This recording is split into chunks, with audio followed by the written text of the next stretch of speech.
C'est vrai que ces dernières années, nous avons bénéficié d'un rythme de revalorisation assez régulier et assez rapide, il faut le reconnaître, sous la double influence, effectivement, des taux d'intérêt qui étaient extrêmement bas, exceptionnellement bas ou anormalement bas, on pourrait dire, qui avaient plutôt tendance à provoquer une inflation ou en tout cas une revalorisation régulière des actifs.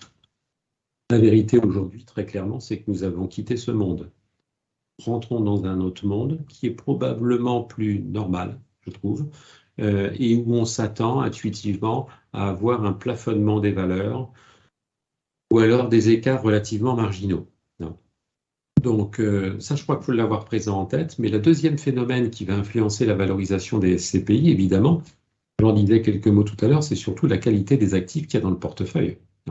Si vous avez un portefeuille avec une très grande majorité ou avec un portefeuille où il n'y a que des actifs de qualité, des actifs qui sont performants d'un point de vue environnemental, donc d'un point de vue énergétique, donc d'un point de vue du coût de fonctionnement, mais aussi des actifs qui sont très bien placés, idéalement maintenant au pied d'une station de transport en commun, vous n'allez pas avoir de problème sur la valorisation, à la mesure où on n'a pas eu non plus de dégradation des taux d'occupation qui soit significatif.